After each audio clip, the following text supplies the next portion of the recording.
Do you think I'm beautiful? Daniel Hayes froze, his hand still on the keyboard. The photograph still glowing on the screen. Victoria Sterling, billionaire CEO. The woman who made grown men cry in boardrooms stood 3 feet behind him, waiting for an answer. He was an IT technician. He fixed computers. He made $11 more than minimum wage. He had a daughter at home and a car held together by duct tape. And the most powerful woman in the building had just asked him if she was beautiful. Daniel turned around slowly. "Yes," he said, "but not for the reason you think." Victoria's eyes narrowed. "Explain." Comment below what city you're watching from. Let's see how far this story travels. 14 minutes earlier. Last IT guy who went up there came back in tears. Daniel looked at the security guard. What happened to him? Don't know. He quit the next day. Wouldn't talk about it. The elevator doors opened. Daniel stepped inside. Floor 45. The button glowed green this time. He pressed it. The doors closed. Daniel checked his reflection in the polished metal. 44 years old. Thinning hair. A face that looked tired because it was tired. Because single fathers of 8-year-old girls didn't get the luxury of looking rested. The elevator climbed. His phone buzzed. A text from his ex-wife Sophie needs new shoes. Don't forget. He typed back, I won't forget. She replied instantly, you always forget. Daniel put the phone away. He'd worked at Sterling Industries for 3 years, never been above the 12th floor. His territory was the basement and the cubicle farms places where nobody noticed if your shirt was wrinkled or your shoes were scuffed. Up here was different. Up here was executive territory. The kind of place where assistants wore suits that cost more than his monthly rent. The elevator stopped. Daniel stepped out. A receptionist looked up. Gray hair, cold eyes. The kind of face that had dismissed 1,000 people before they opened their mouths. You're late. The elevator. Miss Sterling's computer crashed during a board call. She has another meeting in 40 minutes. The woman pointed down the hall. End of the corridor. Doors open. Knock anyway. Daniel walked. His footsteps echoed. The hallway felt longer than it should. He reached the door, knocked twice. Come in.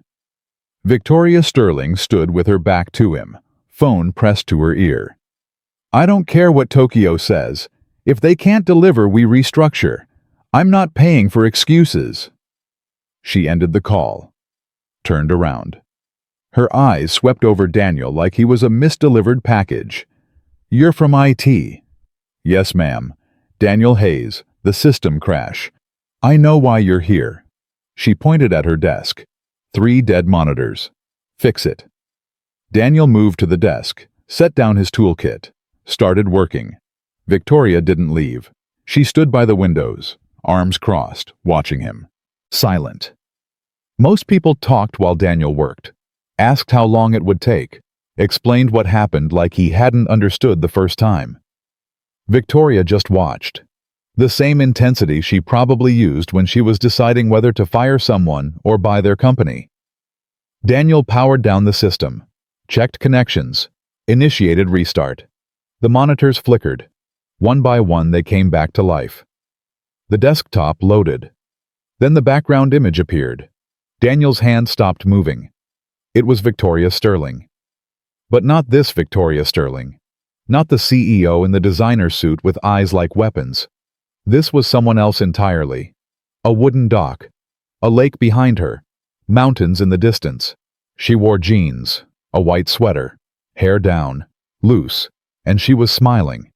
Not a boardroom smile. Not a photo op smile.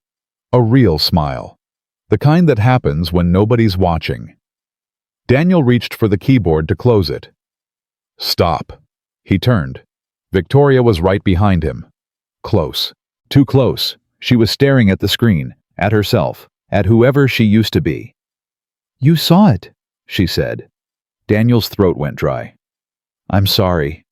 The system loaded wrong. I know you weren't. She moved closer to the desk. Her eyes never left the photograph. 3 years ago, she said quietly. I forgot I'd set it as the background. Silence. Daniel didn't know what to say, so he said nothing. Victoria turned to look at him, directly. Something in her expression he couldn't read. Not anger, not embarrassment, something else. What did you think? Ma'am. The photograph. What did you think when you saw it? I don't think my opinion matters, Miss Sterling. But you have one. She tilted her head, studying him. Everyone has opinions. They just don't say them out loud. Daniel looked at the photograph again. At the woman who smiled like she meant it. He could lie. Tell her she looked professional, powerful, successful. All the things she probably heard every day from people who wanted something. Or he could tell the truth. You look real, he said. Like a person, not a position. The silence that followed felt like a held breath. Victoria stared at him. Something cracked in her expression. Just slightly. Just enough. No one has said that to me in 15 years. Daniel didn't respond. He didn't know how. Then Victoria asked the question. Do you think I'm beautiful? The words hit him like cold water. I'm sorry, what? Simple question. Her voice was calm, clinical. In that photograph, do you think I'm beautiful? Daniel's mind raced. This was a trap. Had to be. Some kind of HR nightmare. Some test he was about to fail. But she was waiting. And something in her eyes told him she'd know if he lied. Yes, he said quietly. You're beautiful in that photograph. But not because of how you look. Victoria's eyebrows lifted. Explain. You look peaceful. Like you're somewhere you actually want to be. Doing something you chose to do. He paused. That's what makes the photograph beautiful. Not your face, not your clothes.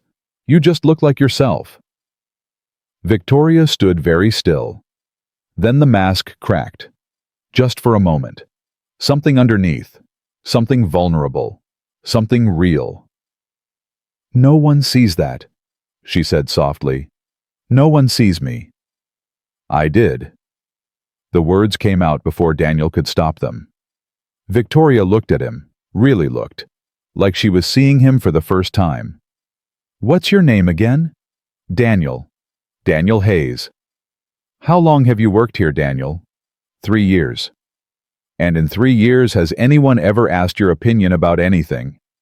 He almost laughed. No, ma'am. I fix computers. Nobody cares what I think. I care.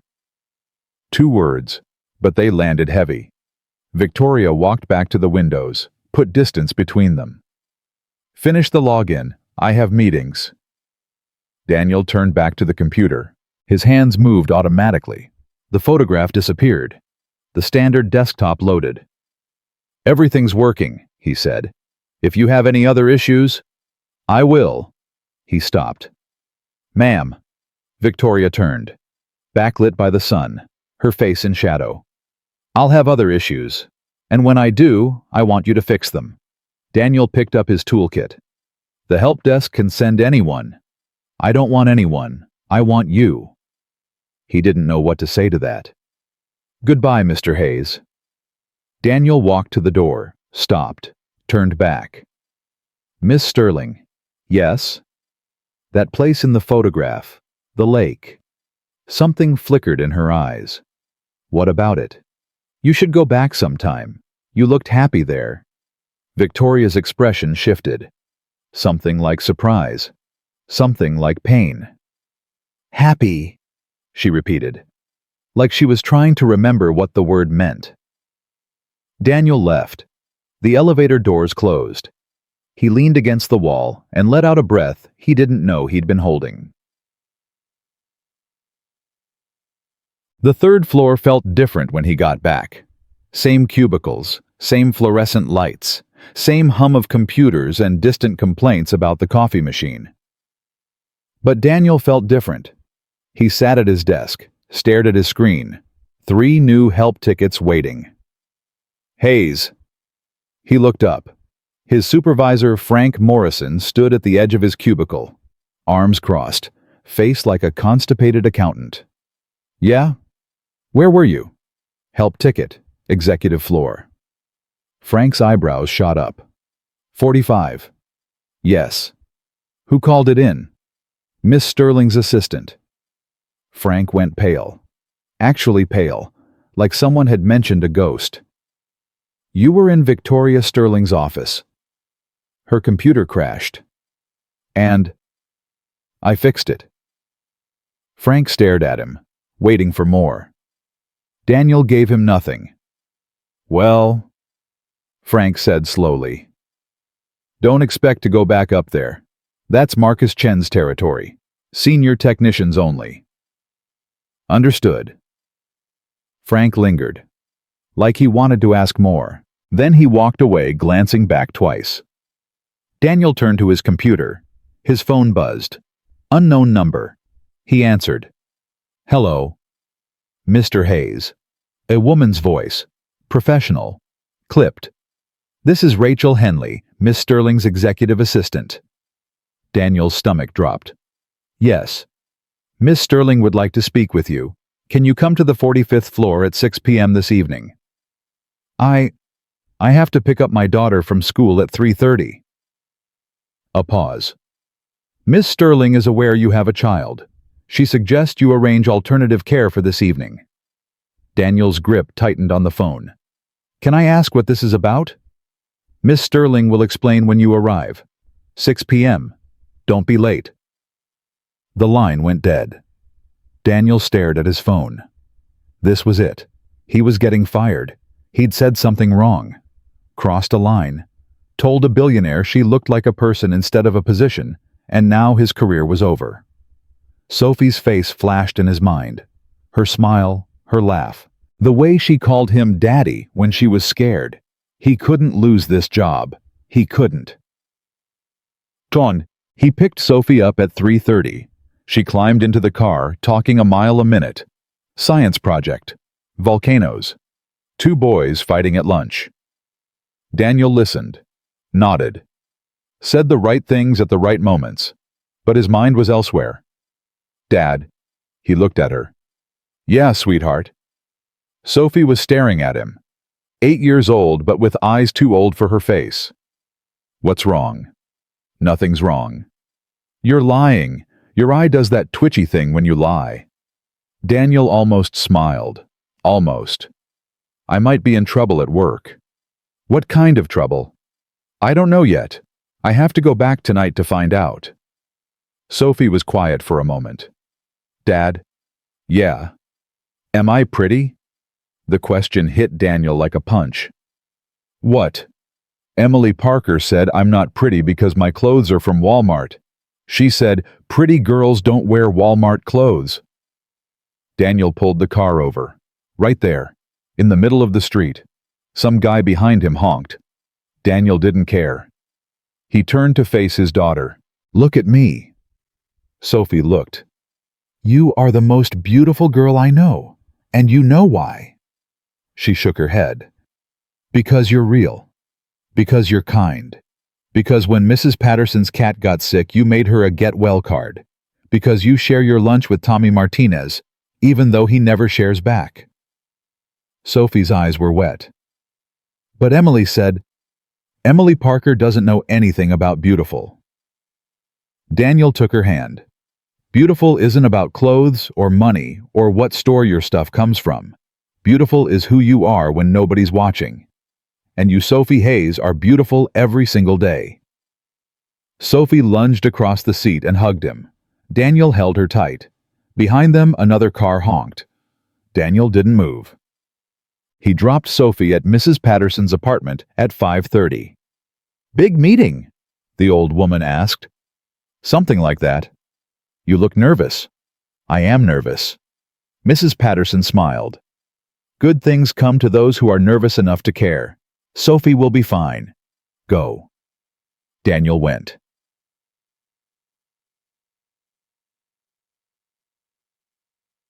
The elevator to the 45th floor felt different this time. Heavier. Slower. Or maybe that was just him. The doors opened. Rachel Henley was waiting. "Follow me." She led him down the same hallway, past the same windows with the same view of the same city that looked so small from up here. They stopped at a door Daniel hadn't noticed before. A conference room. Rachel opened it. "Go in, she's waiting." Daniel walked in. Victoria Sterling sat at the head of a long table, alone, folders spread in front of her. She looked up. "Close the door." He closed it. "Sit." He sat. Victoria studied him for a long moment, the same way she'd studied him that morning, like she was trying to see something underneath. "You're afraid," she said. "Yes, ma'am." "You think I'm going to fire you?" The thought crossed my mind.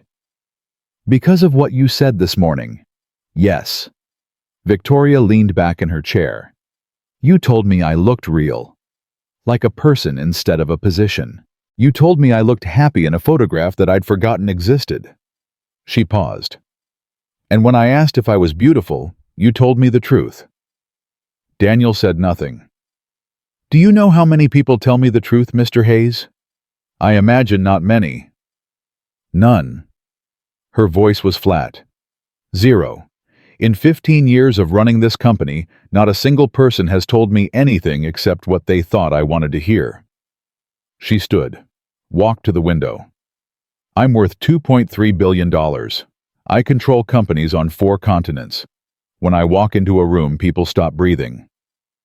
She turned to face him. "And I haven't felt like a person in 15 years. Not until this morning. Not until an IT technician looked at a photograph and saw something that nobody else could see." Daniel's heart was pounding. "I'm starting a new project," Victoria said. "Confidential, small team. I need people who will tell me the truth. People who aren't afraid of me." She walked to the table, slid a folder toward him. "I want you on this team." Daniel stared at the folder, then at her. "I fix computers." "I know. I don't know anything about whatever this is." "I know that too." Victoria sat down across from him. "But you see things, Mr. Hayes. You see people. And right now, that's exactly what I need." Daniel looked at the folder, looked at Victoria, looked at the woman who'd asked a stranger if she was beautiful and gotten the only honest answer she'd received in 15 years. "My daughter comes first," he said. "Always. I would expect nothing less. And if I disagree with you, if I think you're wrong about something, then I expect you to tell me." Victoria's eyes locked onto his. "That's the whole point." Daniel reached for the folder. He opened it. Inside a single handwritten note on the first page, "Thank you for seeing me. V.S." He looked up. Victoria was watching him, waiting. "So," she said, "what do you say?" Daniel thought about Sophie, about stability, about the risk of stepping out of the shadows into something he didn't understand. He thought about Emily Parker telling his daughter she wasn't pretty. He thought about Victoria Sterling asking a stranger if she was beautiful. He thought about all the invisible people in the world who just wanted someone to see them. "I say yes," Daniel said. "But I have one condition." Victoria's eyebrows rose. "Name it." "That photograph, the one by the lake. What about it? Promise me you'll go back there someday. Not for business, not for anyone else, just for yourself." Victoria was silent for a long moment. Then something shifted in her face. The mask cracked again. Just a little, just enough. "You're asking a lot. You asked me if you were beautiful. Fair's fair." For the first time since he'd met her, Victoria Sterling smiled. Not a boardroom smile. Not a CEO smile. A real smile. "Deal," she said. Daniel got home at 8:47. Sophie was asleep on Mrs. Patterson's couch, clutching a stuffed elephant she'd had since she was 3. He carried her to their apartment, tucked her into bed, stood in her doorway for a long moment. His phone buzzed. A text from an unknown number. Monday, 6 p.m. Don't be late. VS. Daniel stared at the screen. 3 hours ago, he'd been invisible. Just another IT guy in a building full of people who didn't know his name. Now he was something else. He didn't know what yet, but for the first time in years, he wasn't afraid to find out. He looked at Sophie. Asleep. Safe. Beautiful in all the ways that mattered. "We're going to be okay, sweetheart," he whispered. "I promise." He closed her door, went to bed, and for the first time in a very long time, Daniel Hayes didn't dream about being invisible.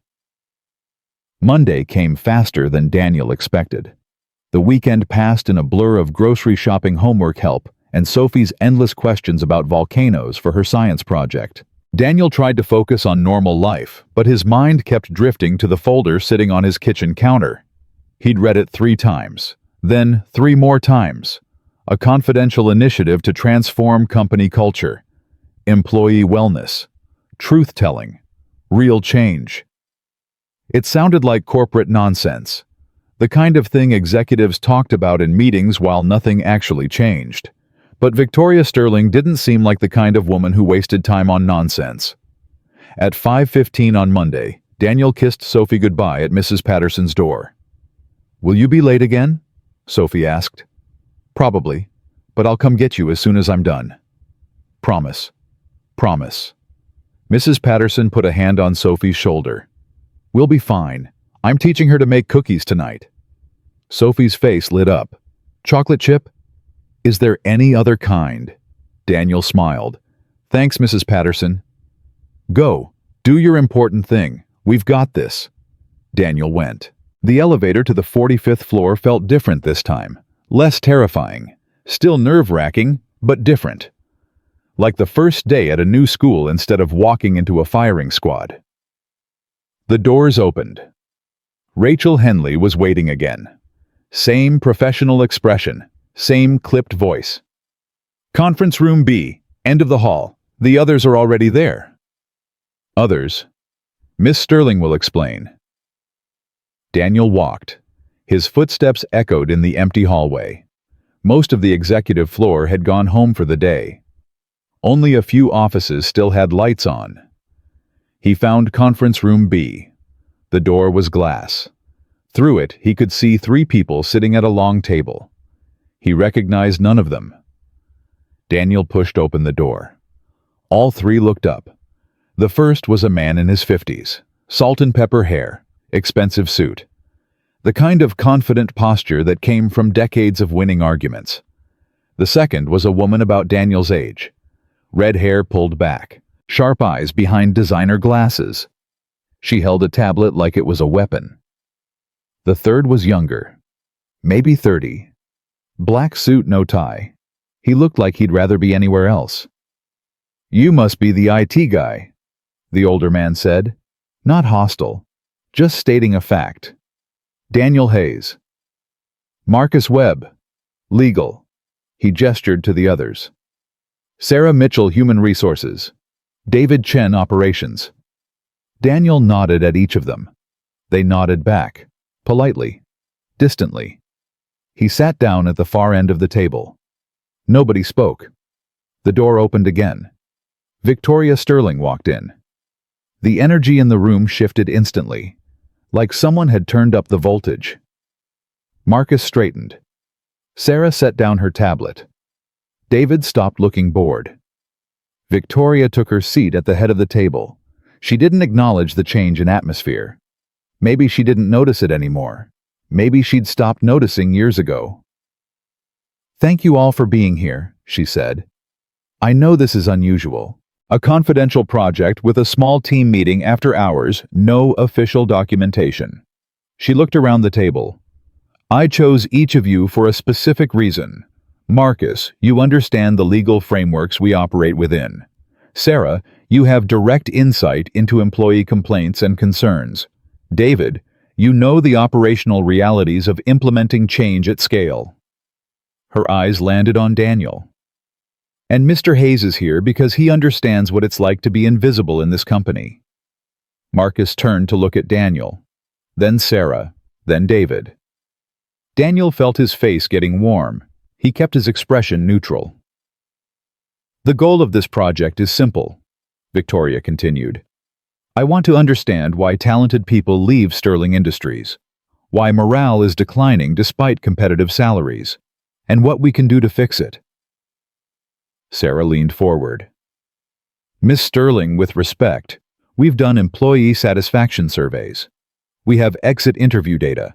The HR department has been giving me reports that tell me what I want to hear. Victoria's voice was calm but sharp. I don't want filtered data. I want the truth. Sarah sat back, said nothing. Over the next 3 months, we'll conduct confidential interviews with employees at every level. We'll gather real feedback, analyze patterns, then develop recommendations for structural changes. Victoria opened a folder in front of her. This work stays in this room.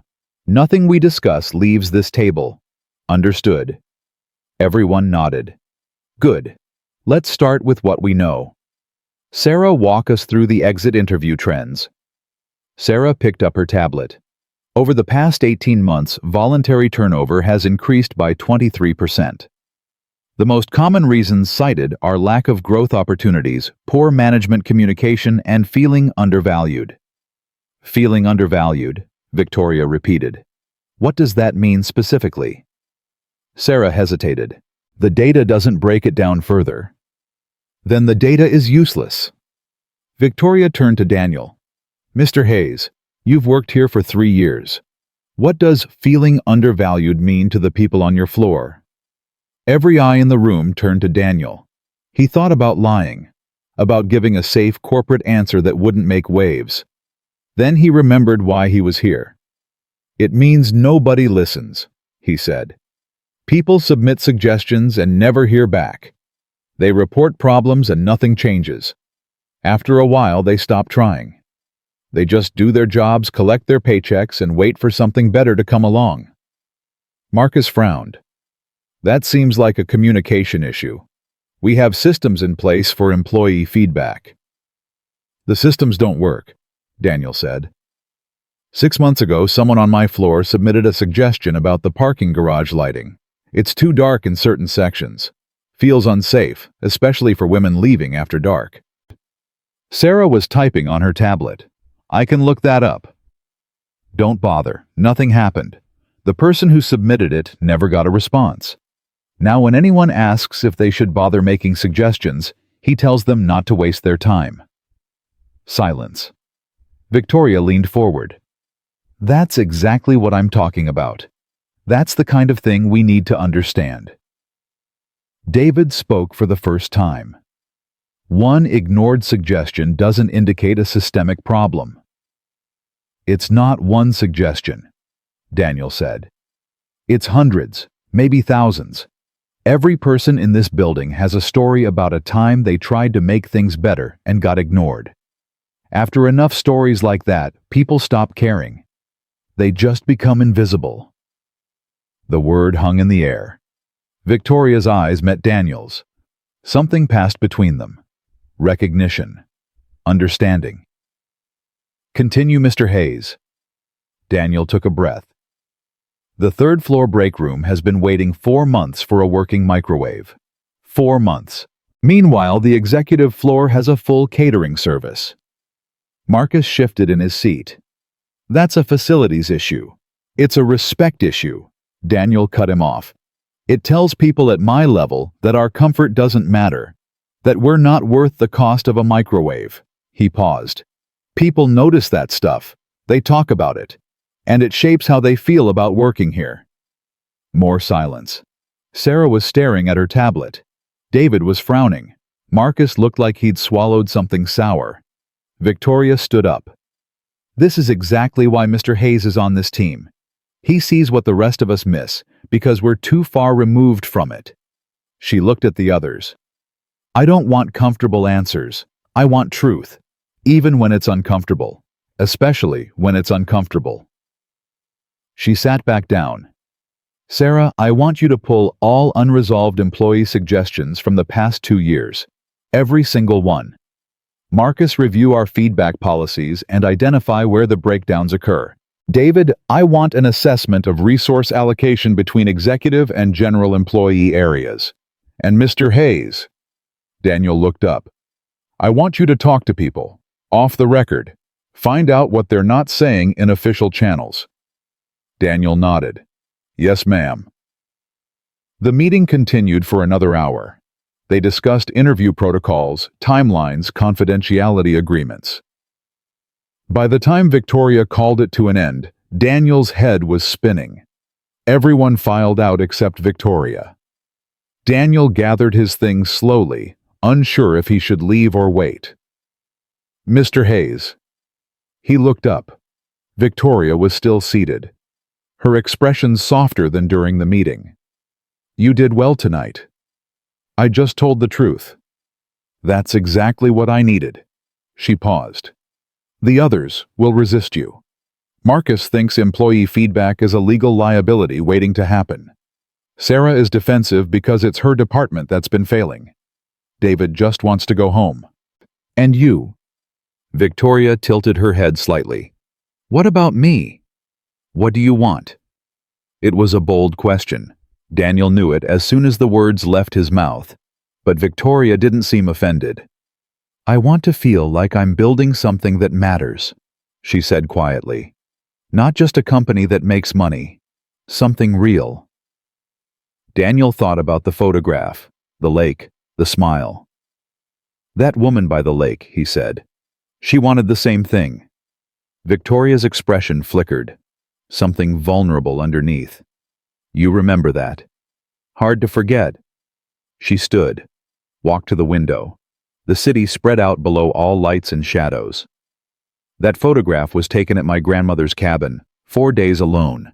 No phone, no meetings, no one needing anything from me. She turned to face him. It was the last time I felt like myself. When was that? 3 years ago. That's a long time to not feel like yourself. Victoria smiled. But it wasn't a happy smile. It was the kind of smile people wear when they're trying not to cry.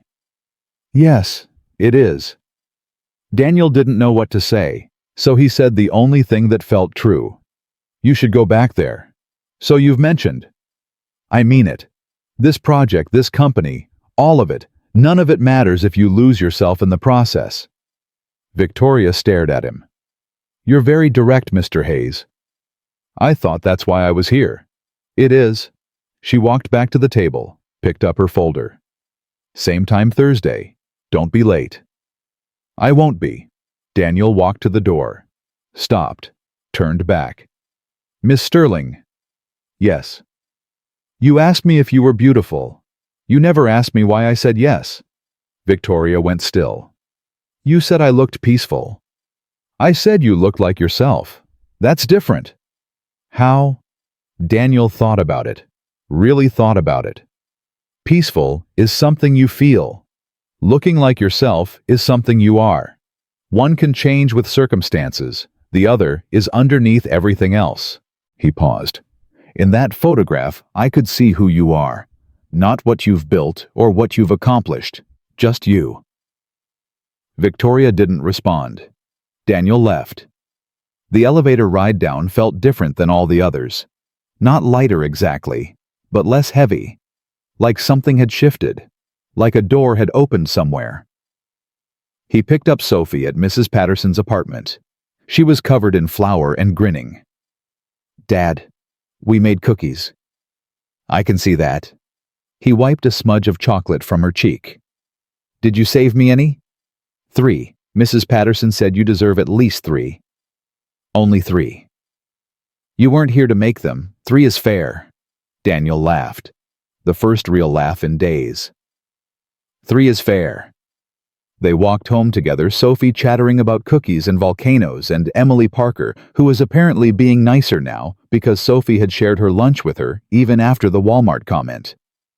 Why did you share with her after she was mean? Daniel asked. Sophie shrugged. Because she looked hungry and lonely. Mean people are usually just sad people who don't know how to say they're sad. Daniel stopped walking. 8 years old. His daughter was 8 years old, and she understood something that most adults never figured out. "When did you get so smart?" he asked. "I've always been smart.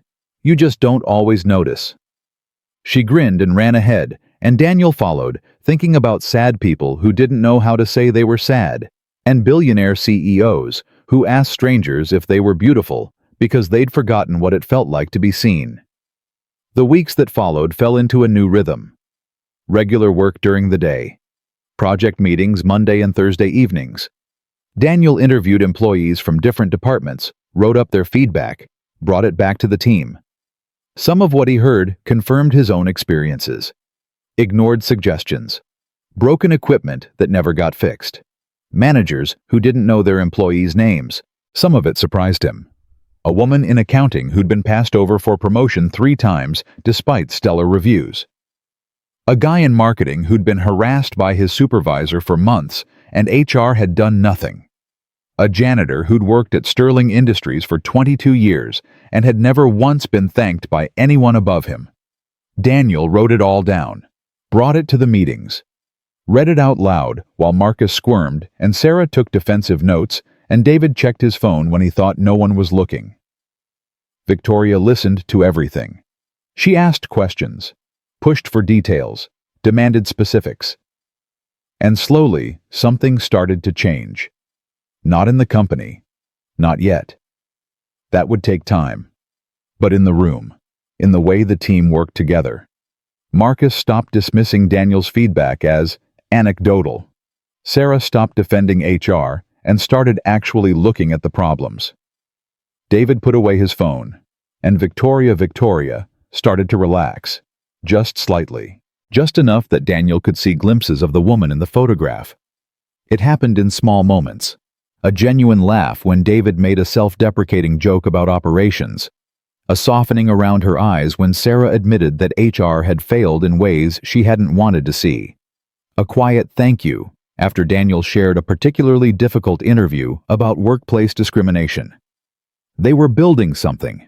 Daniel could feel it. Something real. And somewhere in the margins of professional discussions and confidential feedback, he and Victoria started talking about other things. She asked about Sophie. "She's obsessed with volcanoes right now," Daniel said after the 4th meeting. "I know more about magma chambers than any IT technician should." "That's good. Curiosity is important." "Did you have obsessions like that when you were a kid?" Victoria's expression flickered. "I was obsessed with building things. Blocks, Legos, anything I could stack and arrange and create." "Is that why you started a company?" "Partially. Also because everyone told me I couldn't." Daniel smiled. Spite is a powerful motivator. "The most powerful." Victoria smiled back. "What about you? What were you obsessed with as a kid?" "Taking things apart. Electronics mostly. Radios, clocks, my mom's toaster once. She was not happy about that." "Did you put them back together?" "Sometimes, when I could figure out how they worked." He paused. "That's still what I do, I guess. Figure out how broken things work and try to fix them." "That's a useful skill." "For computers." "For everything." The way she said it made Daniel feel like she wasn't talking about computers at all. On the 6th Thursday after everyone else had left, Victoria asked Daniel to stay. "I have something to tell you," she said. Daniel's stomach tightened. "Okay." "The board is reviewing the project next month. Some of them think it's a waste of resources." "What do you think?" "I think it's the most important thing I've done in years." She sat down heavily. "But the board doesn't see that. They see costs without immediate returns. They see risk. What happens if they shut it down? Everything we've built disappears. All the feedback, all the recommendations, gone." Daniel was quiet for a moment. "Then we don't let them shut it down." "It's not that simple." "Why not?" Victoria looked at him with something like frustration. Because I'm not the only one who controls this company. I have a board, shareholders, obligations. You're a billionaire. You own more of this company than anyone else. Ownership doesn't mean control. Not completely. She rubbed her temples. There are people who want me gone, who think I'm too focused on soft issues instead of profit margins. This project gives them ammunition. Daniel leaned forward. Then give them something else. Show them data that proves this matters. Show them the cost of turnover, the cost of replacing talent, the cost of ignoring problems until they explode. We don't have enough data yet. Then we get it faster. We work harder. We do whatever it takes. Victoria stared at him. You really believe in this, don't you? I believe in what we're trying to do. I believe that how companies treat people matters. I believe that you matter. He paused. And I believe that woman in the photograph, the one who looks like herself, she's still in there somewhere. She just needs a reason to come back. Victoria didn't respond. She just looked at him with an expression he couldn't read. Then she said, My grandmother used to say that the universe sends us the people we need exactly when we need them. That's a nice thought. I never believed it. Until now.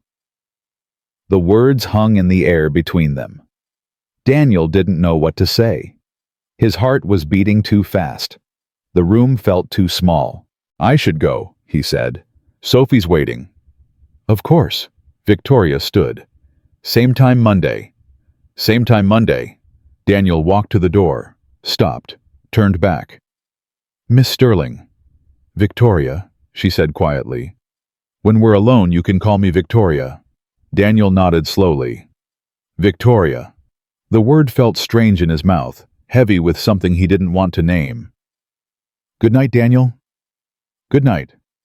He left. The elevator doors closed. Daniel leaned against the wall and closed his eyes. What are you doing? He asked himself. What the hell are you doing? He didn't have an answer, but he knew one thing for certain. He was in way over his head, and he had no idea how to swim. The call came at 2:47 on a Wednesday afternoon. Daniel was crawling under a desk on the 5th floor, trying to reconnect a cable that someone had accidentally kicked loose when his phone buzzed. He ignored it. It buzzed again. Then again. He slid out from under the desk dust on his shirt and checked the screen. 3 missed calls from Victoria Sterling. His stomach dropped. Victoria never called during work hours. Their arrangement was clear. Monday and Thursday evenings, nothing in between, nothing that would raise questions or attract attention. He called back immediately. She answered on the first ring. How fast can you get to my office? What happened? How fast? Be 10 minutes. Make it 5. The line went dead. Daniel told his supervisor he had an emergency. He didn't wait for approval. He just walked to the elevator and pressed 45. The ride up felt endless. When the doors opened, Rachel Henley was waiting. Her face was pale. Her usual professional composure cracked around the edges. This way, quickly. She led him down the hall. Not to the conference room, to Victoria's private office. The door was closed. Rachel knocked once, then opened it without waiting for a response. Victoria was standing at the window, her back to the door, her shoulders rigid. Leave us, she said without turning around. Rachel nodded and closed the door behind her. Daniel stood in the middle of the office, waiting, his heart pounding. Someone leaked the project, Victoria said finally. Her voice was flat, controlled. The way people sound when they're trying very hard not to scream. Leaked it to who? Richard Donovan, board member, my biggest critic. She turned around. Her face was composed, but her eyes were burning. He called an emergency board meeting for Friday. He's presenting a motion to shut down the initiative and remove me from operational control. Daniel felt like the floor had shifted under his feet. Can he do that? With enough votes, yes. Victoria walked to her desk, sat down heavily. I've spent 15 years building this company. 15 years. And in 2 days, it could all be over. Who leaked it? I don't know yet, but I will. What do you need me to do? Victoria looked at him. Really looked, like she was seeing him for the first time all over again. I need to present to the board. Show them everything we've found. The data, the testimonials, the evidence that this company is hemorrhaging talent because we've forgotten that employees are people, not resources. That sounds like the right approach. I need you there. Daniel stared at her. What? In the board meeting. I need you there. Victoria, I'm an IT technician. I have no business being in a board meeting. You have every business being there. She stood up, walked toward him. You're the reason this project exists. You're proof that the invisible people in this company have voices worth hearing. They won't listen to me. I'm nobody to them.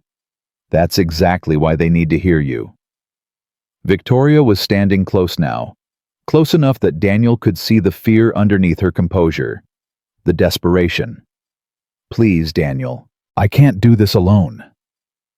It was the first time she'd ever said his first name without prompting. It was the first time she'd ever admitted she needed anyone. Daniel thought about Sophie, about his job, about everything he stood to lose if this went wrong. Then he thought about the woman in the photograph, the one who smiled like she meant it, the one who'd forgotten what it felt like to be herself. Okay, he said. I'll be there. Victoria exhaled, like she'd been holding her breath since the phone call. Thank you. Don't thank me yet. I might make things worse. You won't. Her hand touched his arm. Brief. Light. But Daniel felt it like electricity. You're the most honest person I've ever met. That's exactly what they need to hear. The next 2 days were chaos. Daniel barely slept. He went through every interview he'd conducted, every piece of feedback he'd collected, every story about broken microwaves, and ignored suggestions and talented people who left because nobody cared enough to listen. He organized it, analyzed it, turned raw pain into data points and statistics. At night, after Sophie was asleep, he practiced what he would say. Standing in his kitchen, talking to an empty room, trying to find words that would make rich men in expensive suits understand what it felt like to be invisible. Sophie noticed something was different. Dad, are you scared about something? They were eating dinner on Thursday night. Spaghetti from a box because Daniel hadn't had time to cook anything real. A little, he admitted. What are you scared about? I have to talk to some important people tomorrow, people who might not want to listen to me. Sophie twirled her spaghetti thoughtfully. My teacher says that the scariest things are usually the most important things. That's why they're scary. Your teacher sounds smart. She is, even with the poodle haircut. Daniel smiled, but it faded quickly. What if they don't listen? He asked, more to himself than to Sophie. Then you talk louder. It's not that simple, sweetheart. Sophie looked at him with those two old eyes. Dad, remember when I told you about Emily Parker, how she said I wasn't pretty because of my clothes? I remember. You said beautiful isn't about clothes. It's about who you are when nobody's watching. She put down her fork. Maybe you need to show those important people who you are, not try to be someone they want you to be. Daniel stared at his 8-year-old daughter. Sometimes kids understood things that adults spent their whole lives trying to figure out. When did you get so wise? He asked. Sophie grinned. I've always been wise. You just don't always notice. Friday morning arrived too fast. Daniel dropped Sophie at school, drove to Sterling Industries, and took the elevator to the 45th floor for the last time as an invisible man. Whatever happened today, everything would be different. The boardroom was on the far end of the executive floor. A massive room with a table that could seat 20. Floor-to-ceiling windows. The kind of room where futures were decided.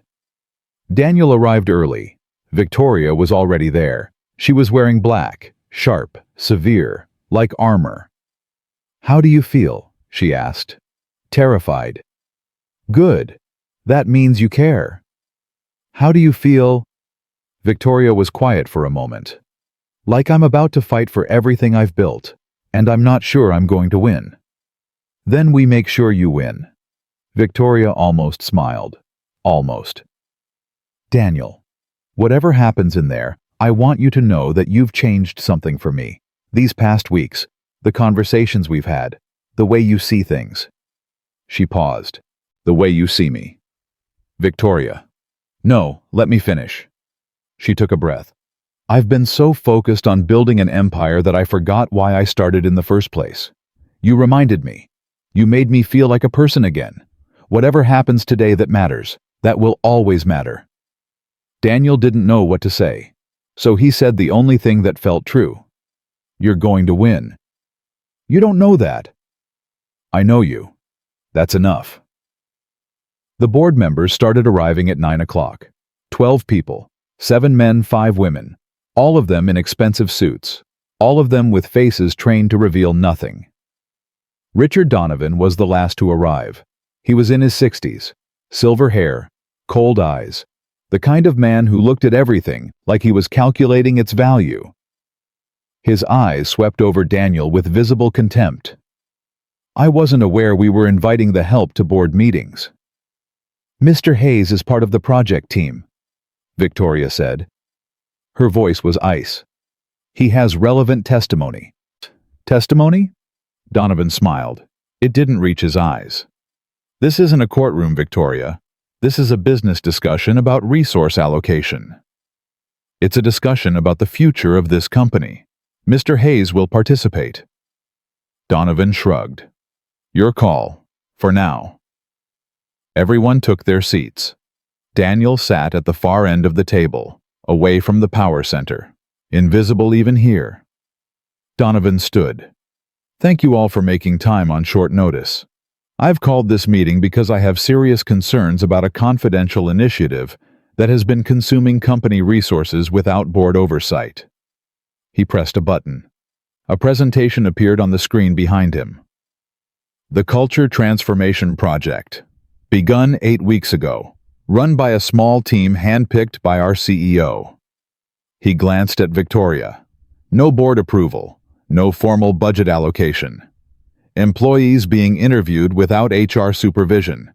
Sensitive data being collected without proper protocols. He clicked to the next slide. Cost to date approximately $340,000 in personnel hours alone.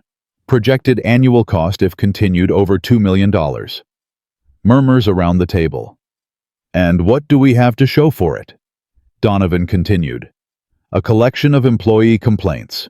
Stories about broken microwaves and dim parking garages. He looked directly at Victoria. This is not strategic leadership. This is vanity. Victoria stood. May I respond? Of course.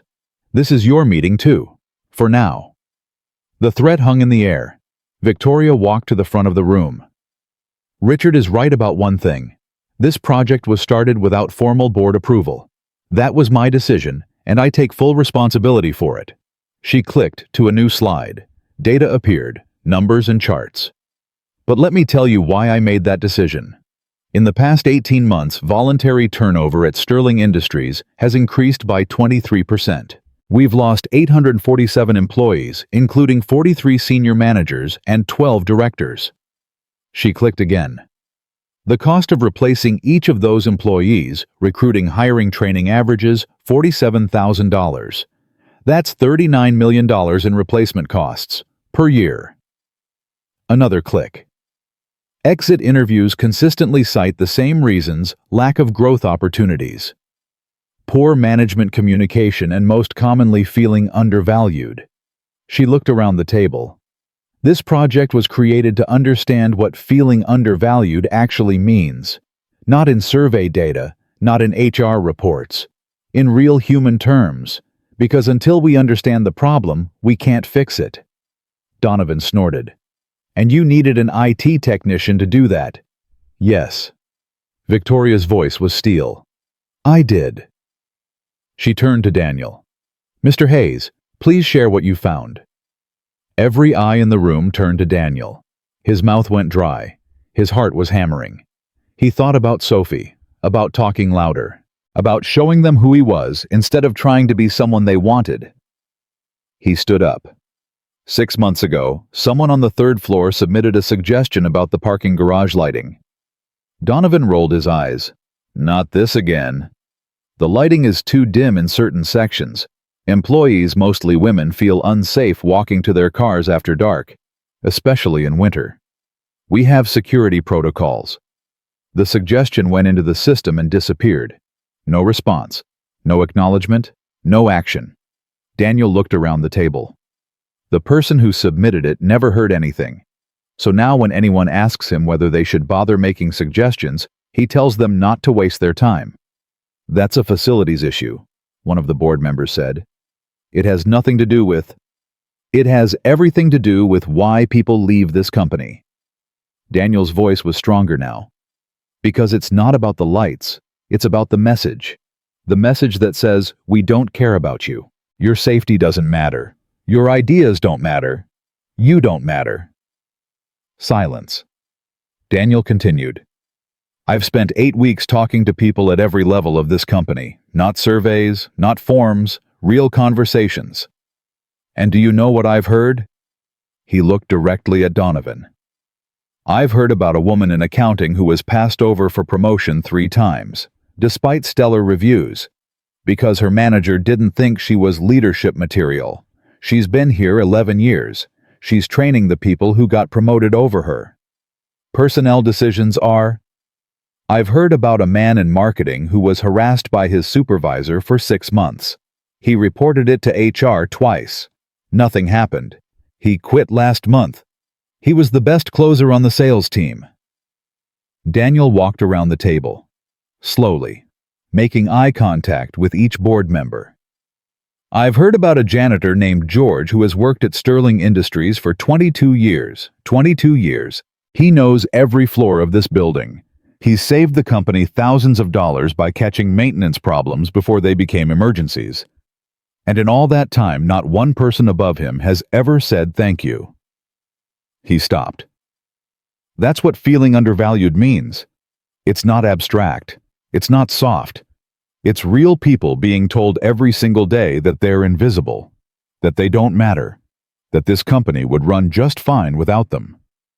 He looked at Victoria, then back at the board. I'm one of those people. I've worked here for 3 years. I fix your computers. I reset your passwords. I crawl under your desks to reconnect cables. And before 8 weeks ago, I had never once been asked my opinion about anything. And you think that entitles you to sit at this table? Donovan's voice was dripping with contempt. No. Daniel met his eyes. I think it entitles me to tell you the truth, because you're not going to hear it from anyone else. The truth, according to who an IT technician who's been manipulated by a CEO trying to justify wasting company resources. The truth according to the 847 people who left this company last year. The truth according to the thousands more who are still here doing their jobs, collecting their paychecks, and counting the days until they can leave. Daniel walked back to his seat, but he didn't sit down.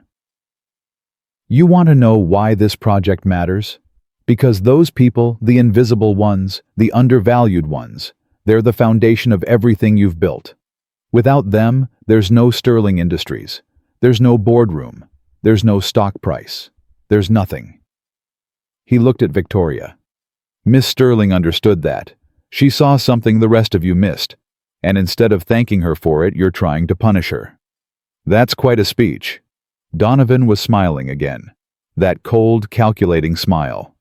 Very passionate, very emotional. But this is a business, Mr. Hayes, not a charity. And businesses make decisions based on data, not feelings. Fine. Daniel pulled out a folder. You want data? He opened it, started reading. Average cost to replace an entry-level employee, $18,000. Mid-level, $47,000. Senior level, $192,000. Total replacement costs at current turnover rates, $39 million annually. He flipped to the next page. Implementation cost of the proposed changes from this project, $2.7 million over 3 years. Projected reduction in turnover if changes are implemented 40%. Projected savings over 5 years, $78 million. He closed the folder.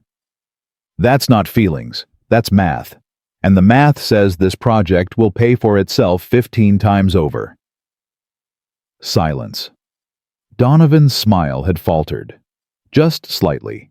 One of the other board members, a woman with silver hair and sharp eyes, leaned forward. "Where did you get those projections, Mr. Hayes?" "From the exit interview data that HR has been collecting for years, combined with the qualitative feedback from our interviews." Daniel paused. The information was always there. Someone just needed to actually look at it. The woman turned to Donovan. "Richard, did you review this data before calling this meeting?" "The data is speculative." "Did you review it?" Donovan's jaw tightened. "The methodology is questionable." "But you didn't review it." "I didn't need to review it. The principle of the matter is that you called an emergency board meeting to shut down a project that could save this company $78 million, and you didn't even look at the numbers first." The room went quiet. Victoria spoke. "I'm not asking for blind support. I'm asking for time. 6 more months to validate these projections, to implement pilot programs, to prove that this approach works." She looked around the table. "And if it doesn't work, if the numbers don't bear out, I'll shut it down myself. No board vote necessary." Another silence. Longer this time. The silver-haired woman spoke again. "I move that we table Mr. Donovan's motion and allow the project to continue for 6 months with quarterly progress reports to the board." "Seconded," another board member said. Donovan stood. "This is premature. All in favor." Hands went up around the table. 7, 8, 9. All opposed. Donovan's hand. 2 others.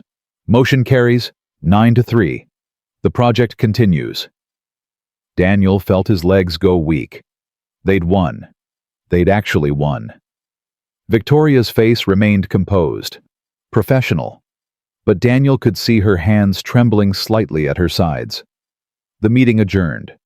Board members filed out. Most of them avoided eye contact with Daniel. 1 or 2 nodded at him as they passed. The silver-haired woman stopped.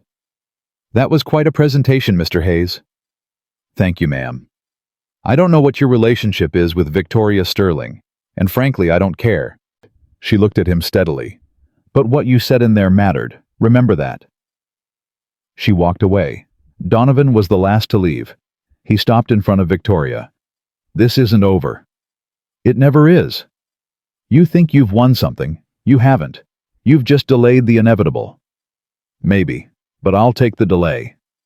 Donovan's eyes shifted to Daniel. "And you. Enjoy your moment.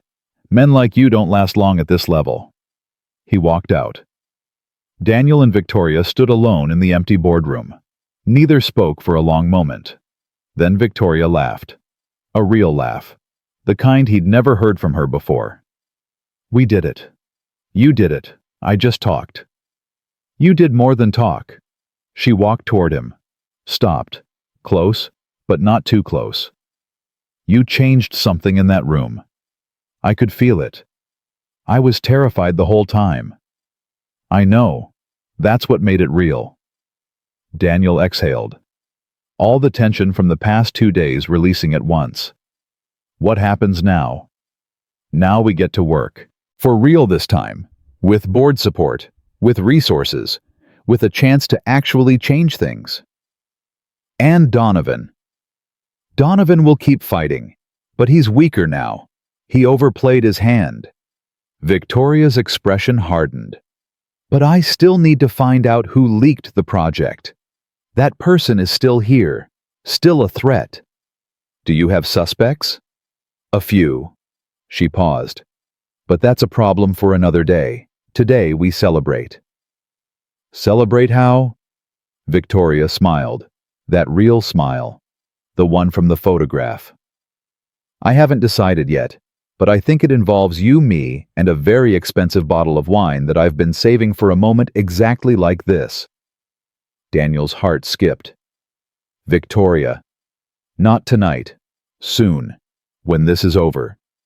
When we can stop pretending that we're just colleagues working on a project together." The words hung in the air.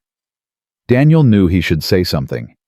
Should remind her about power dynamics and professional boundaries, and all the reasons this was complicated. Instead, he said, "I'll bring the glasses." Victoria's smile widened. "It's a date." She walked past him toward the door, then stopped, turned back. "Daniel? Yeah? Thank you for everything, for seeing me, for fighting for me, for being the most honest person in a building full of liars. Thank you for asking me if you were beautiful." Victoria laughed again, that real laugh. "Best computer crash I ever had."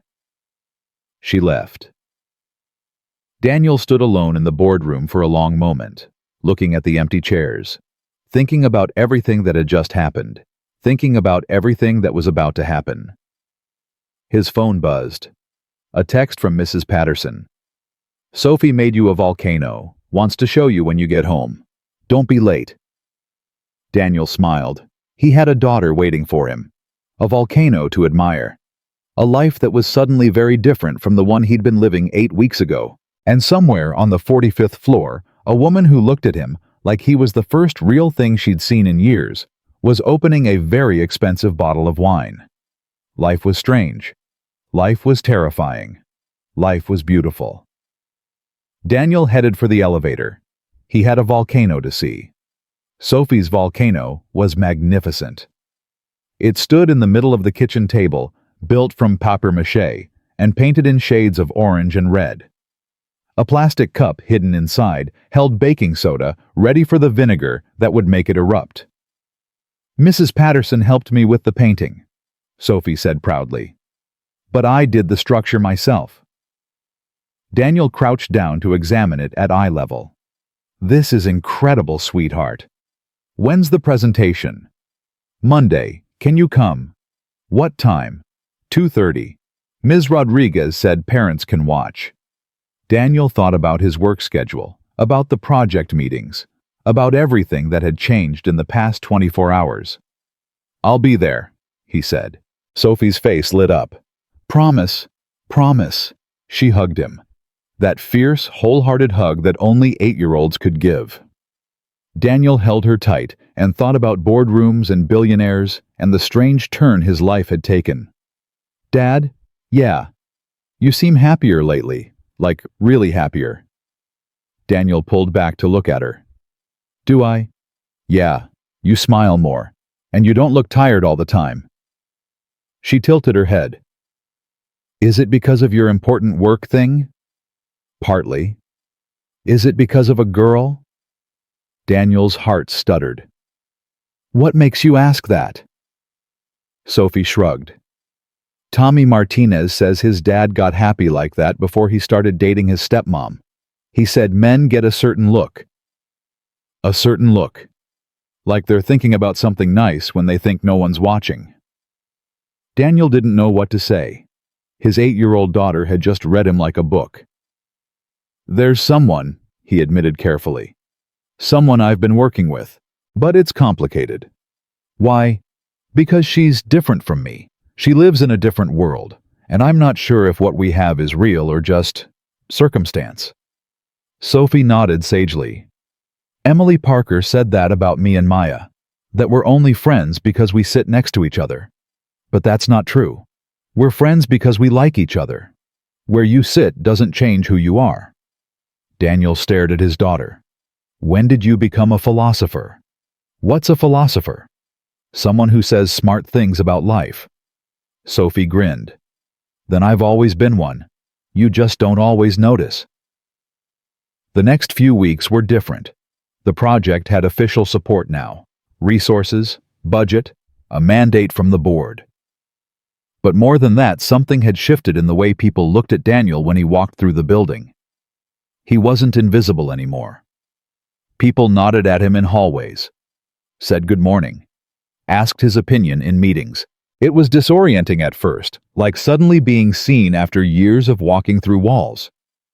Frank Morrison, his supervisor, treated him differently too, more carefully, like he wasn't sure anymore where Daniel stood in the hierarchy of things.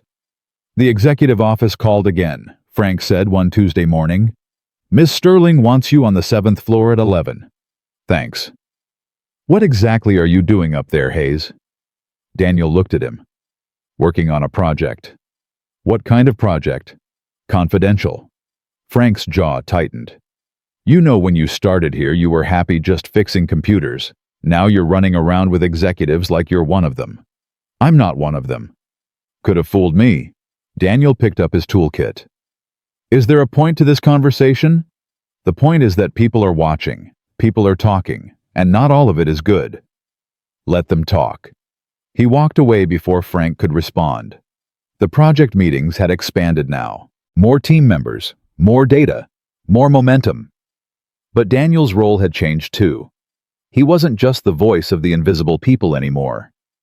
He was becoming something else. A bridge between two worlds that had never understood each other. Victoria noticed. "You're different in these meetings now," she said one evening after everyone else had left.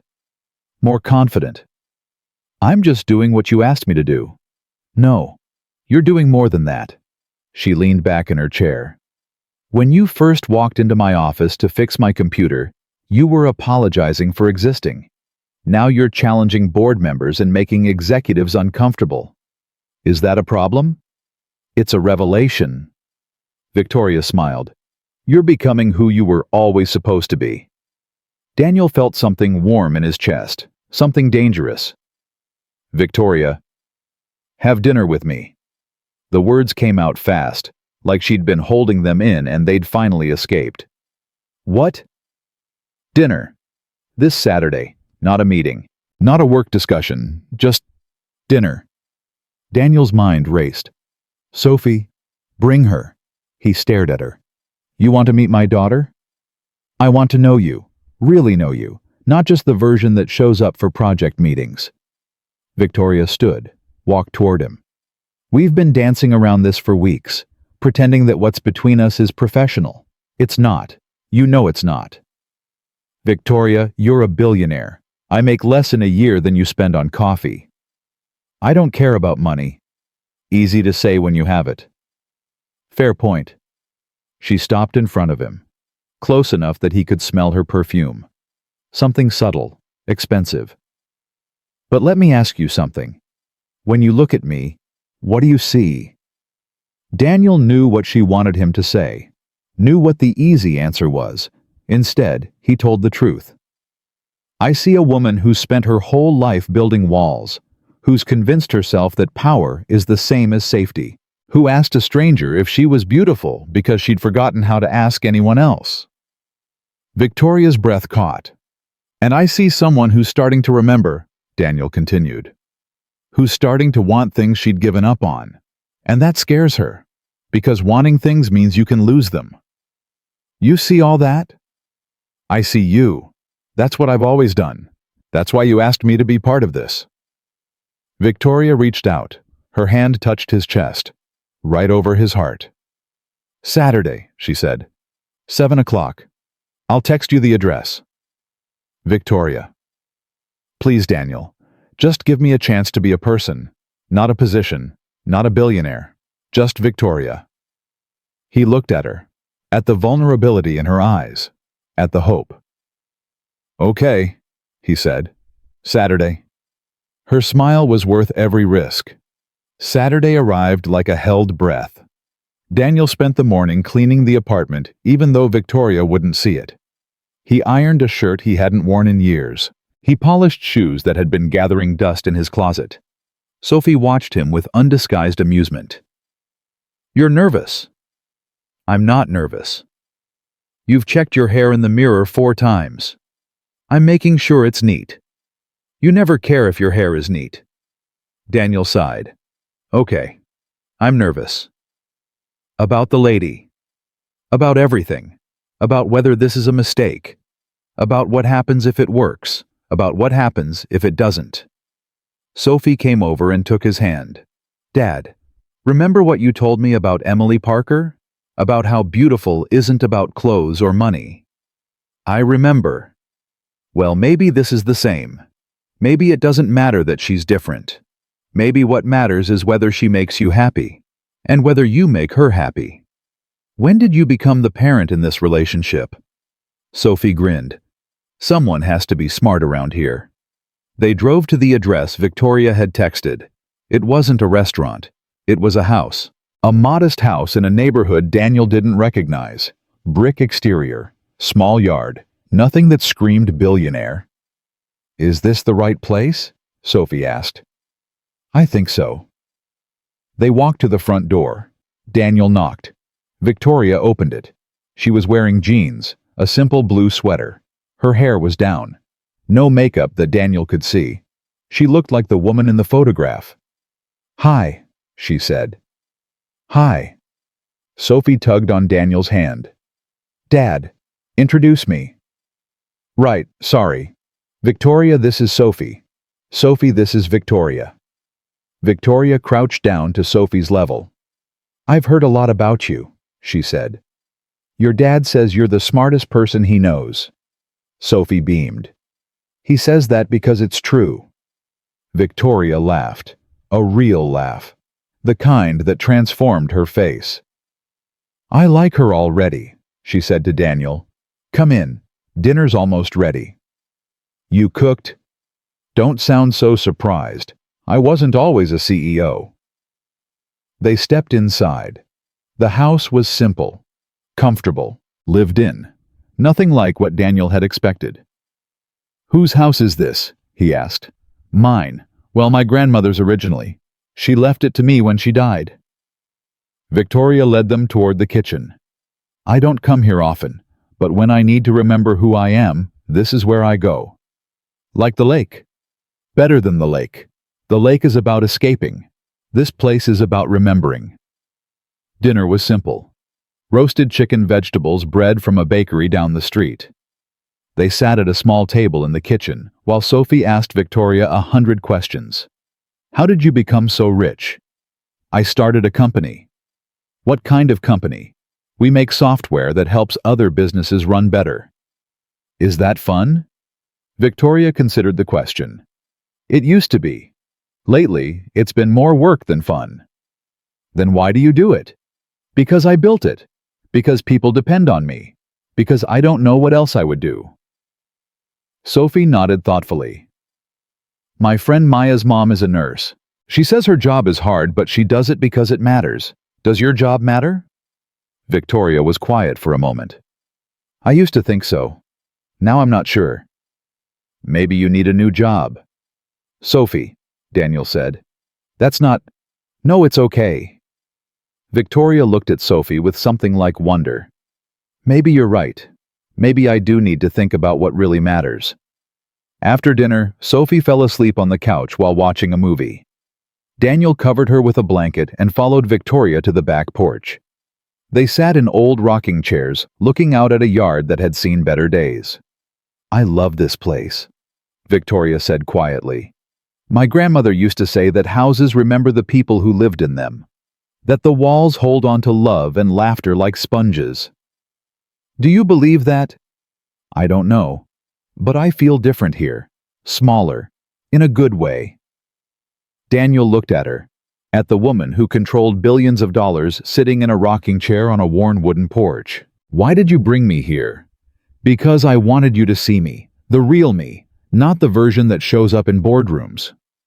"You could have just told me about this place." "Telling isn't the same as showing." She turned to face him. "Daniel, I've spent 15 years surrounded by people who want something from me. My time, my money, my influence. And I've gotten so used to it that I forgot what it felt like to be with someone who wanted nothing except to know who I really am. I'm not that noble. I want things." "What do you want?" The question hung between them. Daniel could give her the safe answer, the careful answer, the one that would keep everything professional and appropriate and comfortable. Instead, he told the truth. I want to know what you look like in the morning before you've built your walls. I want to know what you dream about when you're not dreaming about quarterly projections. I want to know what happened to make you so afraid of being seen that you forgot how to ask for it." Victoria's eyes glistened. "And I want Sophie to have someone in her life besides me who sees how special she is," Daniel continued. "I want to stop being invisible. I want to matter to someone who matters." He paused.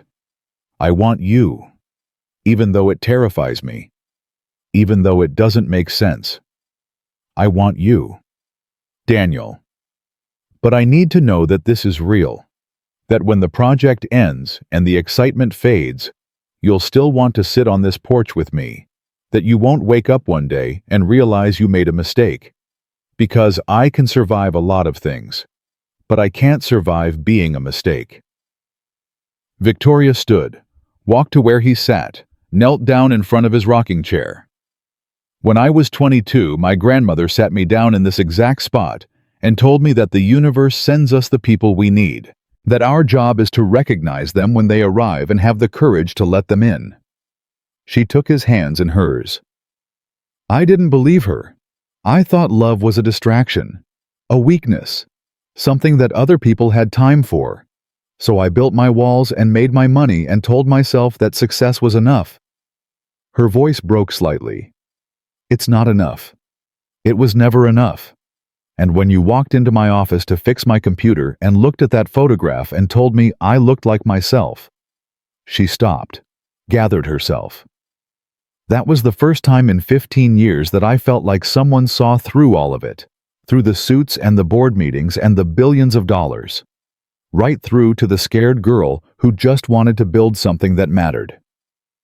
She squeezed his hands. "You're not a mistake, Daniel. You're the answer to a question I was too afraid to ask." Daniel looked at her, at the tears on her cheeks, at the hope and fear in her eyes. He leaned forward and kissed her. It was soft, tentative, like a question being asked. She answered by pulling him closer. And on a worn wooden porch in a house that remembered love, two people who'd spent their lives building walls finally let them fall. The weeks that followed were different. Not a fairy tale. Nothing about their situation was simple enough for fairy tales, but different, better. They kept things quiet at work, professional. The project continued. Progress was made. Changes were implemented. The feedback system was overhauled. The parking garage lights were fixed. Small things that added up to something bigger. But after hours in the spaces between professional obligations, Daniel and Victoria built something else entirely. Sophie adored Victoria. Victoria adored Sophie. They had dinner together twice a week. Victoria taught Sophie about business. Sophie taught Victoria about volcanoes. Daniel watched them together and felt something he hadn't felt in years. Hope. But not everything was perfect. The project had enemies. Donovan hadn't forgotten his humiliation at the board meeting. He was watching, waiting, looking for weakness. And then there was the leak. Victoria still didn't know who had betrayed the project. Who had given Donovan the ammunition he needed? It aided her, made her suspicious of people she'd trusted for years. "It has to be someone on the team," she said one night. They were sitting in her grandmother's kitchen long after Sophie had gone to sleep. No one else had access to the details. "You vetted everyone." Vetting isn't the same as trust. Someone in that room works for Donovan. Someone I've been sitting across from for weeks sharing information that was supposed to be confidential. "What are you going to do?" "Set a trap." Her eyes were cold, the CEO eyes. "Give each team member different information. See which version makes it to Donovan." That's manipulative. That's survival. She looked at him. "I learned a long time ago that people will disappoint you. The trick is figuring out which disappointments you can survive. Not everyone is out to get you, Victoria. Enough people are. And me. Do you think I'm out to get you?" Her expression softened. "No, you're the exception. You've always been the exception." 2 weeks later, Victoria called an emergency team meeting. Daniel arrived to find Marcus, Sarah, and David already seated. Victoria stood at the head of the table. Her face was unreadable. "One of you betrayed this project," she said without preamble. The room went still. "I planted false information with each of you. Different details, different timelines. I wanted to see which version would reach Richard Donovan." She looked at Sarah. "The information that reached him matched what I told you." Sarah's face went pale. "Victoria, how much did he pay you?" "It's not what you think." "How much?" Sarah's composure cracked. "He promised me a VP position. If I helped him get you removed, I'd be VP of Human Resources. Direct report to the new CEO. And you believed him." "I believed that this project would fail, that you were on a crusade that would embarrass the company, that everything I'd worked for would be destroyed because of your sudden interest in making employees feel special." Victoria's jaw tightened. "Get out. Victoria, please." "Now." Sarah stood, gathered her things with shaking hands. She stopped at the door. "You think you're different from the rest of us. You think this project makes you a better person. But you're not. You're just as ruthless as everyone else. You just hide it better." She left. The room was silent. Victoria sat down slowly. Her hands were trembling. "Meeting adjourned. We'll reconvene next week." Marcus and David left without a word. Daniel stayed. "Are you okay?" "No." Victoria's voice was hollow. "I trusted her. 5 years she's been with this company. 5 years. And she sold me out for a title that Donovan was never going to give her. People do desperate things when they're afraid. That's not an excuse. I'm not excusing it. I'm explaining it." Daniel sat down across from her. Sarah was scared. Scared that the project would fail and she'd be blamed. Scared that the changes we're making would expose how badly HR has been doing its job. Fear makes people stupid. Fear. Victoria laughed bitterly. "I've spent my entire career making people afraid of me. I thought it was power. Turns out it was just loneliness with better marketing." Daniel reached across the table, took her hand. "You're not alone anymore." Victoria looked at their intertwined fingers. "When I asked you if I was beautiful, you told me I looked like myself. Like a person, not a position." She squeezed his hand. "You were the first person who didn't seem afraid of me, and I didn't know what to do with that."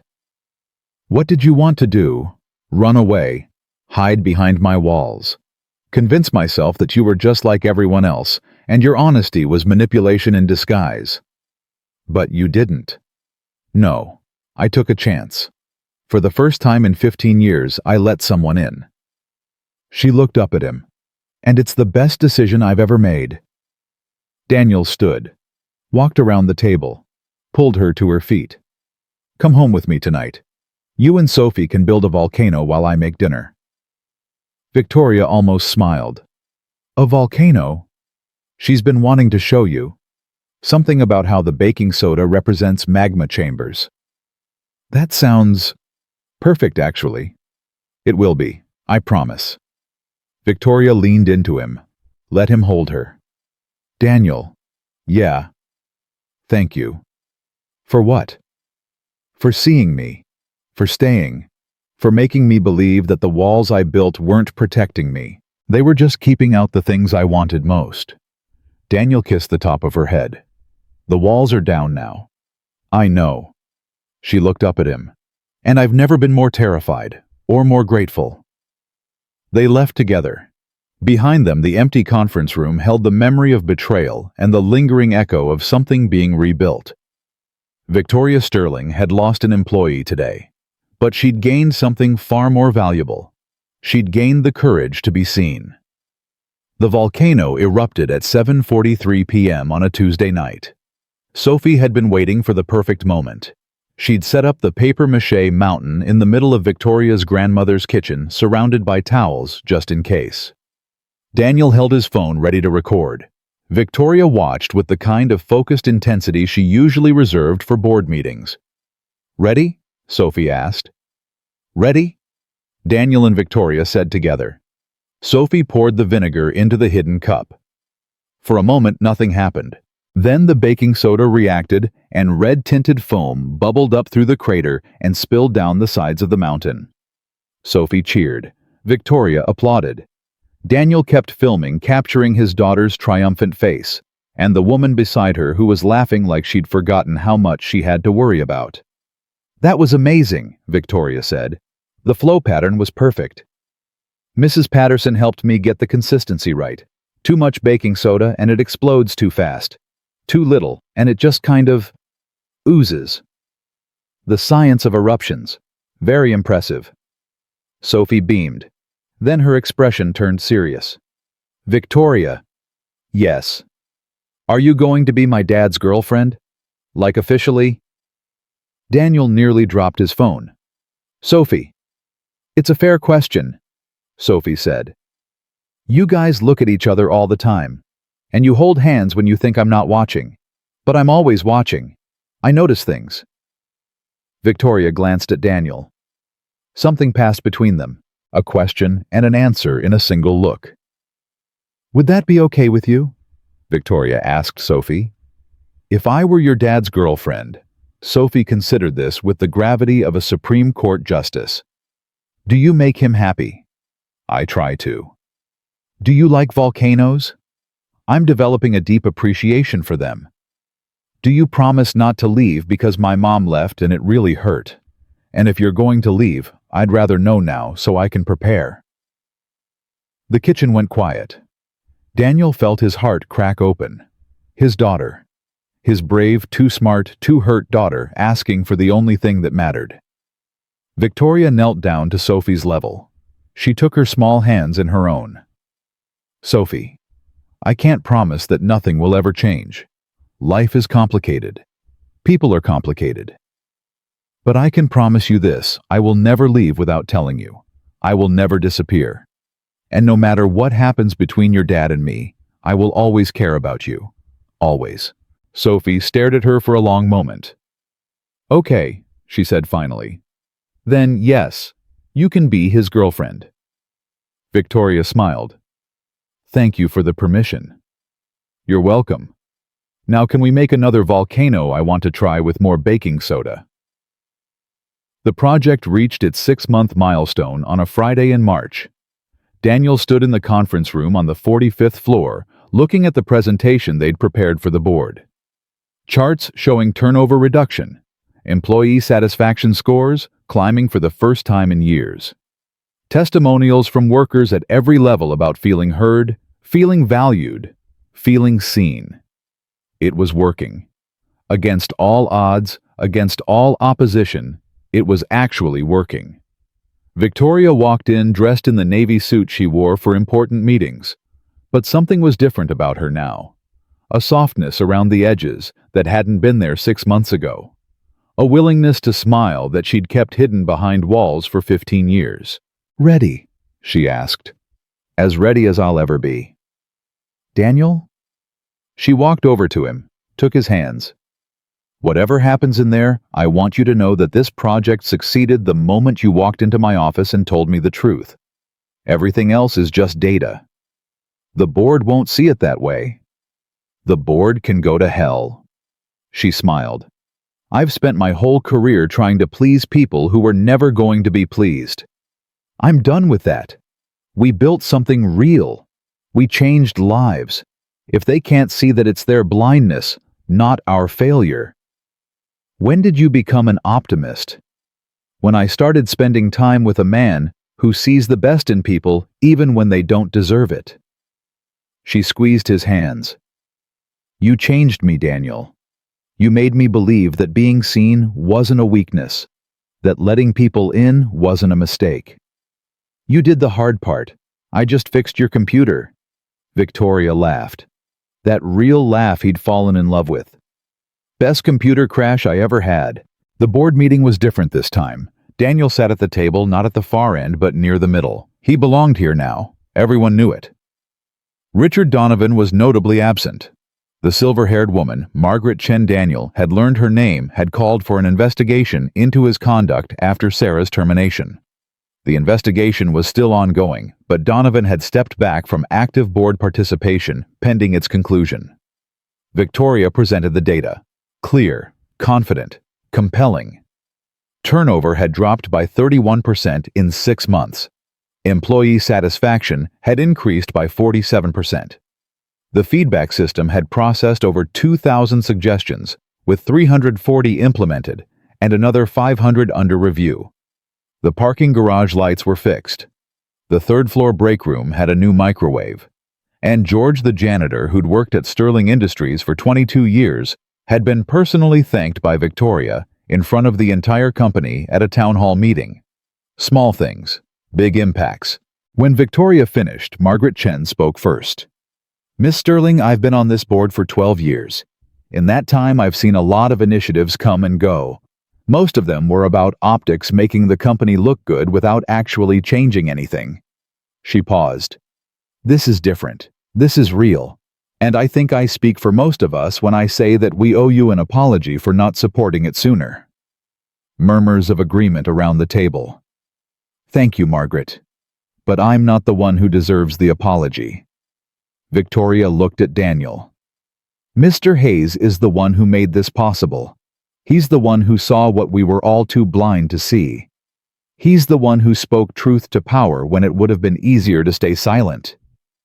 Daniel felt every eye in the room turn to him. "I just told the truth," he said. "That's all I've ever done." "And that's exactly what we needed." Margaret smiled. "Mr. Hayes, I don't know what your official title is in this company." "IT technician," Daniel said. "Level 2. "Well, I think it's time we discussed changing that.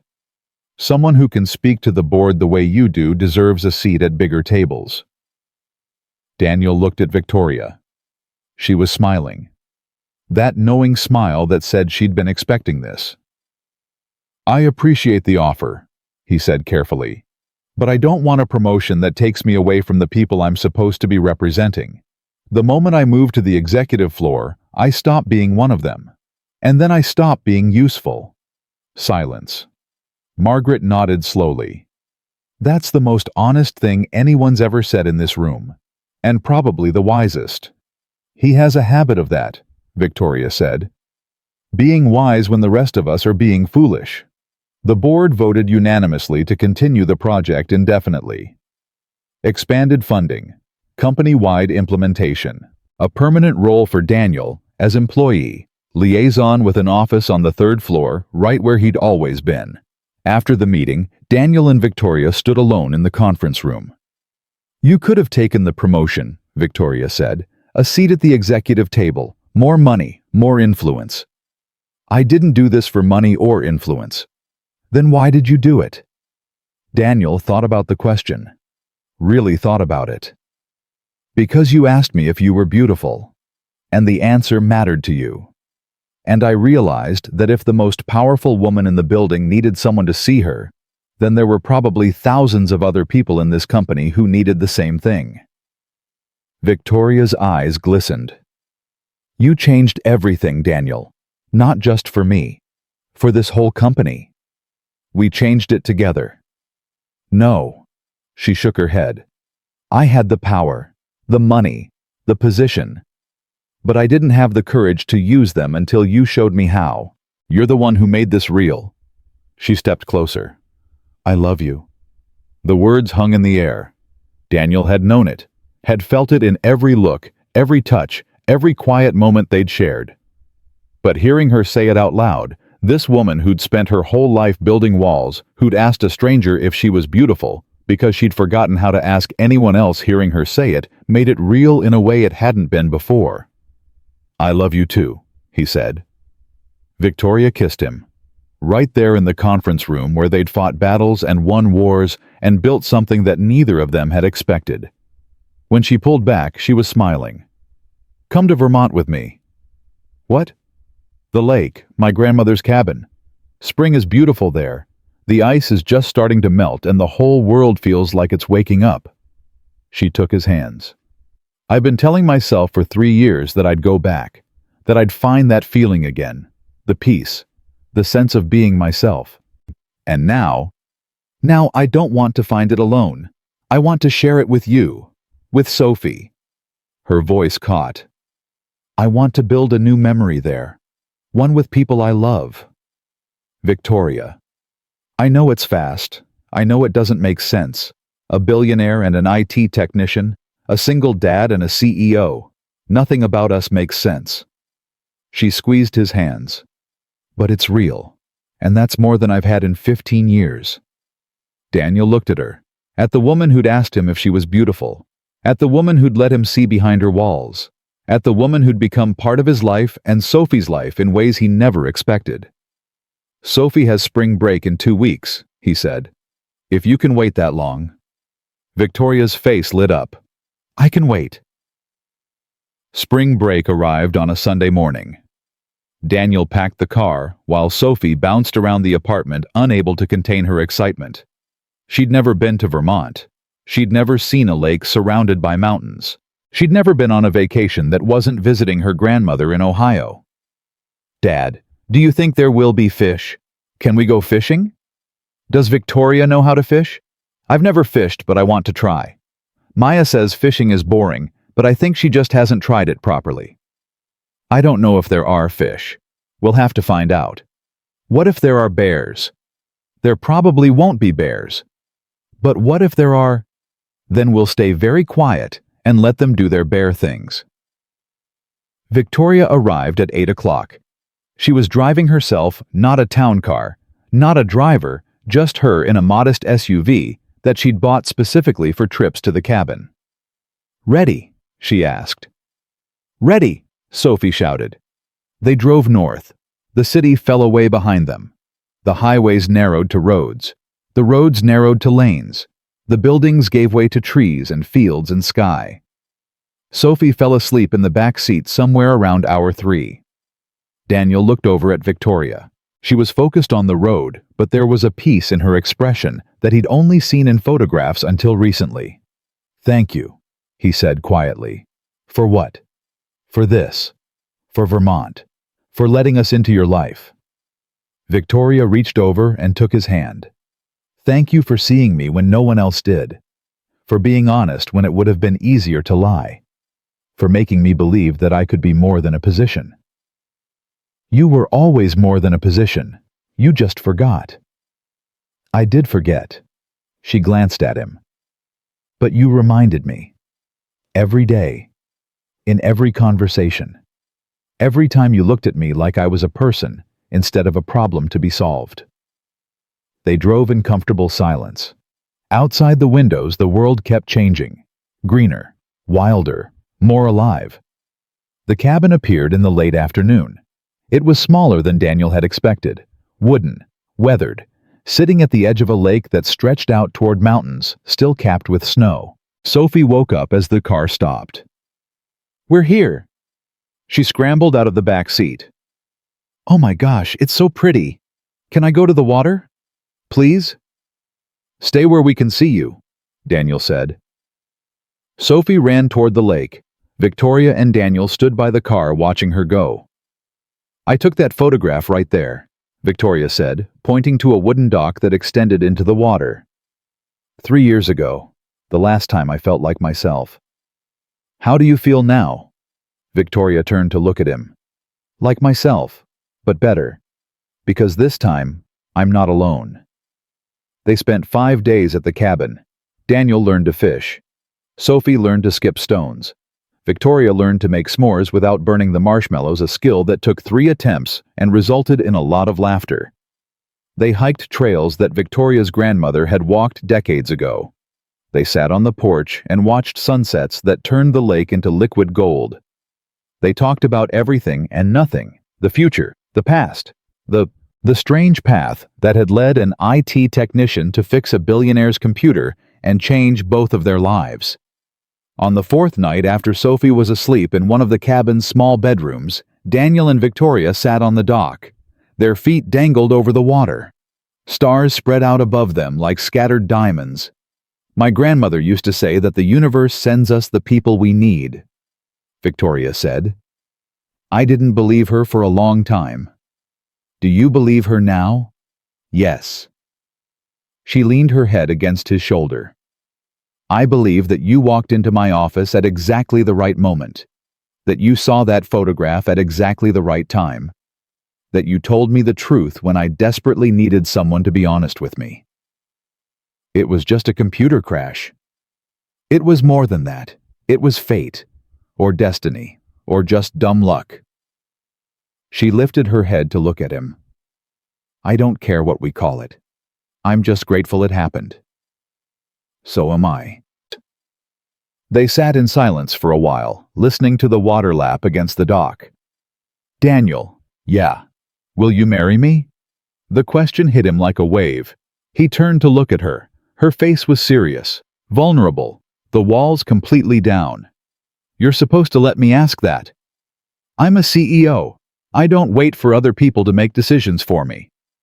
Daniel laughed, but the laughter faded quickly, replaced by something deeper, something he'd been feeling for months, but hadn't known how to name. Victoria Sterling, billionaire, CEO, the most powerful woman I've ever met. That's me. Asking an IT technician to marry her, on a dock in Vermont, under the stars. Also me. Are you sure? I've never been more sure of anything in my life. Her eyes were bright. You see me, Daniel, the real me. Not the position or the money or the power, just me. And I don't want to spend another day without that. Daniel looked at her. At the woman who'd asked him if she was beautiful. At the woman who'd taught him that being seen went both ways. At the woman who'd become his partner, his friend, his love. "Yes," he said. "Yes. Yes, I'll marry you. On one condition." "What condition?" "We get married here, at this cabin, on this dock, where you remembered how to be yourself." Victoria's smile was everything. Deal. She kissed him, and under the Vermont stars, two people who'd spent their lives being invisible to each other found something that neither of them had expected. They found home. The wedding happened 3 months later. It was small, intimate, just the people who mattered. Sophie was the flower girl. She walked down the aisle, which was really just the path from the cabin to the dock, with the gravity of a Supreme Court justice being sworn in. Mrs. Patterson came. So did Marcus and David from the project team. Margaret Chen flew in from New York. George, the 22-year janitor, stood in the front row with tears in his eyes. Victoria wore a simple white dress. No designer label. No team of stylists. Just her looking exactly like the woman in the photograph that had started everything. Daniel wore a suit he'd bought at a department store. It cost less than Victoria spent on coffee in a week. She told him he'd never looked more handsome. The ceremony was short. The vows were simple. "I promise to see you," Victoria said. "Every day, even when it's hard, even when you'd rather be invisible. I promise to look and to listen and to love you for exactly who you are." "I promise to tell you the truth," Daniel said. "Even when it's uncomfortable, even when you don't want to hear it. I promise to be your mirror and your anchor and your partner in everything that matters." They exchanged rings. They kissed. Sophie cheered. And on a wooden dock by a lake in Vermont, surrounded by the people who loved them, Daniel Hayes and Victoria Sterling became a family. The reception was held in the cabin. Music played from an old speaker. Food was simple barbecue and salads and a cake that Sophie had helped decorate. People danced on the porch. Laughter echoed across the water. At some point in the evening, Daniel found himself standing alone by the lake, looking out at the mountains, thinking about everything that had led to this moment. Sophie appeared beside him. "Dad." "Yeah, sweetheart. Are you happy?" Daniel looked at his daughter. 8 years old, almost 9 now. Too smart for her age. Too brave for her size. The best thing he'd ever done in his life. "Yes," he said. "I'm happy." "Good, me too." She slipped her hand into his. "Victoria's really nice. And she loves you. I can tell because of how she looks at you." "How does she look at me?" "Like you're the answer to a question she's been asking for a long time." Sophie paused. That's what Maya's mom says love looks like, when someone looks at you like you're the answer. Daniel squeezed her hand. When did you get so wise? I've always been wise, Dad. You just notice it more now. Victoria joined them a moment later. She wrapped her arms around both of them, pulling them into a group hug. My two favorite people, she said, looking at the view without me. We were waiting for you, Sophie said. Were you? Yes. The view is better when you're here. Victoria's eyes met Daniel's over Sophie's head. He saw everything in that look. The past, the future, the life they were building together. She's right, Daniel said. Everything is better when you're here. Victoria smiled. That real smile. The one from the photograph that had started everything. Then I'll stay, she said. Forever. And she did. Years later, when people asked Daniel how he met his wife, he told them the truth. I fixed her computer. She asked me if she was beautiful. I told her the truth. They always wanted more details, more drama, more explanation. But that was the whole story. Everything that mattered was contained in those 3 sentences. He fixed her computer. She asked him if she was beautiful. He told her the truth. Sometimes the biggest love stories start with the smallest moments. A crashed system. A photograph that loaded by accident. A question that no one expected. Sometimes being seen is all it takes. Sometimes being honest changes everything. Daniel learned that lesson on a Tuesday morning on the 45th floor of a building where he'd been invisible for 3 years. He learned that the most powerful people are often the loneliest. That walls built for protection become prisons. That truth is the only foundation strong enough to build a life on. Victoria learned it too. She learned that asking for help wasn't weakness. That being seen wasn't dangerous. That somewhere in the space between power and vulnerability, there was room for love. And Sophie learned that beautiful isn't about clothes or money, or where you sit in a cafeteria. Beautiful is who you are when nobody's watching. Beautiful is kindness and honesty and showing up for the people you love. 3 people. 3 lessons. 1 family.